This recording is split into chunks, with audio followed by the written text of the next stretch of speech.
Bonjour chers internautes, bienvenue une fois encore à votre chaîne Droit Plus. Aujourd'hui, nous avons Maître Victor comme d'habitude dans notre partie consacrée à l'interview. Avec lui, nous allons parler des 20 ans de la Cour pénale internationale, la CPI qui totalise déjà 20 ans. Vous le savez peut-être déjà.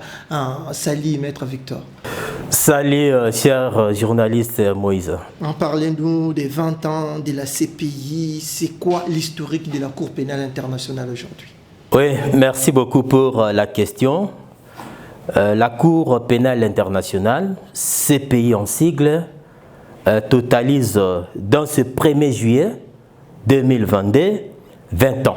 20 ans d'entrée en vigueur du statut de Rome. Parce que le statut de Rome, comme vous le savez, c'est un traité. C'est un traité signé par plusieurs États. Les États s'étaient organisés à Rome, c'était en 1998. Ils étaient réunis à Rome pour élaborer les statuts de Rome. Alors, parce que il y avait un peu souci, parce qu'il y avait souci du fait que certaines personnes qui avaient commis les crimes les plus graves n'étaient pas poursuivis. C'est comme ça, les États s'étaient décidés d'instituer une juridiction internationale en fait de réprimer les crimes les plus graves. Pour la petite histoire, à la fin de la Deuxième Guerre mondiale, il y avait des gens qui avaient commis les crimes les plus graves. C'est comme ça qu'à la fin de la Deuxième Guerre mondiale, on avait institué ce qu'on appelle les tribunaux ad hoc.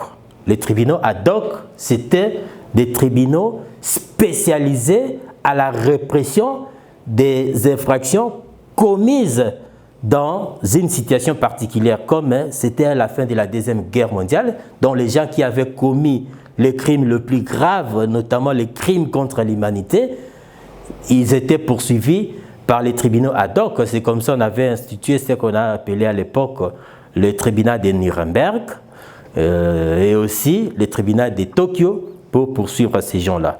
Et arrivé aussi au début des années 90, notamment à la fin de la guerre froide, il y a eu des tribunaux ad hoc aussi qui ont été créés, notamment au Rwanda, après le crime des génocides.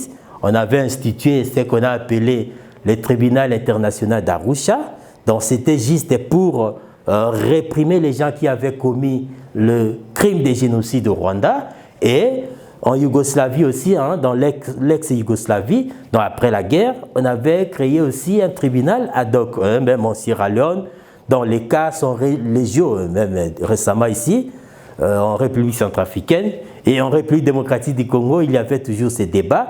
Alors pour éviter qu'on puisse avoir des tribunaux ad hoc par-ci par-là, c'est comme ça les États s'étaient réunis à Rome et ils ont ratifié ce qu'on appelle le statut de Rome. Le statut de Rome est entré en vigueur en 2002. C'est comme ça que nous avons aujourd'hui la Cour pénale internationale qui est compétente pour poursuivre non pas les États comme la Cour internationale de justice, mais plutôt les individus. Alors, quels sont les champs d'action de la CPI aujourd'hui dans tous les États signataires de cet accord? Oui, effectivement, s'il y a les infractions, parce que bon, si on peut parler d'abord peut-être des compétences de la Cour pénale internationale, donc la Cour pénale internationale est compétente pour 4 crimes. Il y a d'abord les crimes contre l'humanité, le crime de génocide, le crime de guerre et le crime d'agression. Le crime contre l'humanité, c'est-à-dire quoi?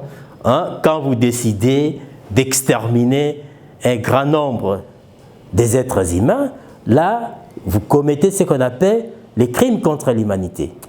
Le crime de génocide, comme le terme même l'indique, ça vient du grec, génos veut dire race, caedere en latin veut dire tuer, c'est-à-dire quand vous cherchez à exterminer une race, là on parle des crimes. C'est effectué au Rwanda. Au Rwanda, oui. Donc comme ça s'est passé au Rwanda là, en 1994, là on parle des crimes de génocide. Là on cherche à exterminer une race, soit une ethnie, là, on parle des crimes de génocide. Alors, les crimes de guerre, parce que en matière de guerre, il y a aussi des lois qui organisent la guerre. Hein? Il y a une convention là qui organise la guerre. Et si vous faites la guerre, vous ne respectez pas cette convention-là. Par exemple, on dit on ne peut pas bombarder une école. On ne peut pas bombarder un hôpital. Si par exemple quelqu'un se rend, hein, puisqu'on parle de la reddition hein, au niveau de la guerre, si quelqu'un décide de se rendre, vous ne pouvez pas les tuer. Vous ne pouvez pas l'exterminer. Et si vous le faites, là, vous commettez ce qu'on appelle crime de guerre. Par exemple, les prisonniers, vous décidez d'éliminer les prisonniers. Donc, quand quelqu'un, vous le prenez là, hein, l'adversaire, vous le prenez comme prisonnier, vous ne pouvez pas les tuer. Donc, si vous le faites, là, vous avez commis ce qu'on appelle les crimes de guerre. Il y a aussi les musées qui ne peuvent pas être bombardés, hein, des objets de l'art là, on ne peut pas aussi les bombarder. Si vous le faites, vous commettez le crime de guerre. Et le dernier crime, c'est le crime d'agression. Le crime d'agression qui a été adopté, défini récemment ici. Hein, les États s'étaient réunis à Kampala en Ouganda.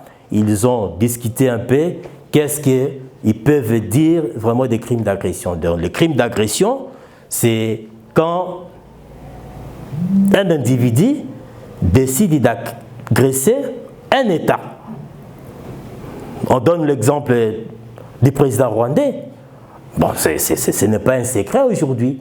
Donc le président rwandais, il peut être poursuivi pour crime d'agression s'il s'avère qu'il a agressé la République démocratique du Congo. Donc si quelqu'un d'un État étranger décide d'agresser un autre État, là on parle de crimes d'agression. Alors, comment la CPI procède pour arrêter un fugitif ou quelqu'un qui a commis des infractions comme vous venez de citer tout à l'heure? Comment la CPI, est-ce que la CPI a un police, la CPI a des agents qui peuvent aller dans un pays pour arrêter quelqu'un? Comment la CPI procède pour arrêter? Merci pour la question, cher ami, mon cher journaliste. Vous savez, la Cour pénale internationale n'a pas une police. La Cour pénale internationale recourt aux policiers des États partis. Comment ça s'est fait? Si la Cour pénale internationale émet un mandat d'arrêt, parce qu'au niveau de la Cour pénale internationale, ce sont les juges qui émettent le mandat d'arrêt. Ils peuvent être saisis par les procureurs de la CPI, parce qu'il y a un organe qui poursuit au niveau de la CPI, un ministère public, donc c'est le procureur. Alors, le procureur là peut saisir les juges, il dit par exemple que non, il y a des indices sérieux, il y a des raisons de croire que tel, monsieur tel, a commis les crimes relevant de la compétence de la CPI, alors il faut émettre un mandat d'arrêt. Et généralement, au niveau de la Cour pénale internationale, le mandat d'arrêt là est secret. On peut émettre un mandat d'arrêt, on donne ça aux États partis, et une fois que la personne poursuivie par la Cour pénale internationale met ses pieds dans un État parti, c'est cet État parti-là qui va mettre la main sur la personne et la présenter au niveau de la Cour pénale internationale. Donc c'est comme ça que ça s'est fait, parce que la CPI elle-même n'a pas de policiers par-ci par-là pour aller arrêter des gens qui auraient commis des crimes relevant de la compétence de la Cour pénale internationale. Alors, Maître Victor, comment les pays ou un pays peut alors quitter la CPI ou encore adhérer à la CPI? Comment s'effectue cette opération ou ces manœuvres? Merci beaucoup pour la question. Comme je le dis au début de cette interview, la Cour pénale internationale, c'est un traité, hein, est institué par un traité. Hein, c'est une organisation internationale instituée par un traité. alors les États sont libres de quitter. En droit, on l'appelle la dénonciation. C'est-à-dire, si un État décide de quitter une organisation internationale, on l'appelle la dénonciation. Donc, un État peut dire que non, bon, en fait, je ne vois plus l'intérêt de demeurer dans la Cour pénale internationale, donc il peut décider de quitter. Et aussi, pour adhérer, l'État peut simplement écrire, manifester cette volonté d'adhérer, et après, son dossier sera étudié par les États partis, ils vont se réunir, et après, ils vont l'accepter, et cet État va ratifier le statut, et l'État deviendra ainsi un État parti. Alors, Maître Victor, pourquoi aujourd'hui les Africains ont l'impression que la Cour pénale internationale a été créée juste pour les Africains? Bon, c'est ce qui s'est dit. C'est ce qui s'est dit que non, bon, il n'y a que les Africains qui sont visés par la Cour pénale internationale. Oui, c'est vrai, c'est vrai. Donc, les gens qui sont souvent arrêtés devant la Cour pénale internationale sont pour la plupart des Africains. Mais ce qu'il ne faut pas oublier aussi, c'est plus en Afrique aussi, après certain temps qu'il y avait des conflits armés, c'était plus en Afrique, et aussi ça, je l'ai discuté d'ailleurs avec un professeur d'université qui disait que, bon, comme c'était un peu les États puissants, les États-Unis, bon, les États-Unis ne sont pas membres, mais on sait que non, bon, les États-Unis avaient aussi contribué, mais même s'ils ne sont pas membres de la Cour pénale internationale, ces États avaient pensé que non, bon, pour mettre fin aux crimes qui se commettent par-ci par-là, il fallait instituer la Cour pénale internationale. C'est comme ça qu'ils ont institué cela, et du fait que dans la plupart des cas, les conflits armés c'était plus en Afrique, mais aujourd'hui, oui, on ne refuse pas, il y a aussi les conflits entre l'Ukraine et la Russie, et je crois là aussi on va en parler, et c'est comme ça que non, les Africains étaient beaucoup plus poursuivis. Les Africains étaient beaucoup plus poursuivis, et là, ce qu'il ne faut pas ignorer, on est en droit international. En droit international, on ne peut quand même pas se voiler la face, que là, c'est plutôt, on tient compte aussi de l'équilibre des forces. L'équilibre des forces aussi compte. Ce n'est pas comme en droit interne. Aujourd'hui, par exemple, pour aller arrêter Poutine, ce n'est pas une mince affaire. Aller arrêter un monsieur tel que le président russe, Poutine, dire que non, bon, monsieur, vous avez commis le crime contre l'humanité. Donc là, oui, on est en droit international, il y a toujours cet équilibre des forces qui compte, et même au niveau de la Banque mondiale ou bien des fonds monétaires internationaux, puisque là aussi, on tient compte toujours des contributions des États, on tient compte de la force, des rapports de force entre les États. Donc là, c'est ce qui se justifie, puisque là aussi, on tient compte de cela. Peut-être avant, dernière question plutôt, pour clore cette interview. Comment peut-on procéder à l'arrestation de quelqu'un qui ne fait pas, ou de la nationalité d'une personne qui ne fait pas partie des États signataires du traité de Rome? Comment la CPI peut procéder à son arrestation? Question très pertinente. Au niveau des statuts de Rome, il est prévu que le Conseil de sécurité des Nations Unies peut saisir la Cour pénale internationale pour demander l'ouverture d'enquête dans un État qui n'est pas partie de la Cour pénale internationale. Je donne un exemple. Nous avons le Rwanda. Le Rwanda aussi n'est pas signataire des statuts de Rome. Aujourd'hui, s'il s'avère qu'il y a des crimes contre l'humanité ou les crimes de guerre qui sont commis dans le territoire de cet État, ou si les ressortissants de cet État sont soupçonnés d'avoir commis les crimes relevant de la compétence de la Cour pénale internationale, là, le Conseil de sécurité peut saisir la Cour pénale internationale pour demander à celle-ci d'ouvrir une enquête. Donc là, le procureur va certainement ouvrir une enquête.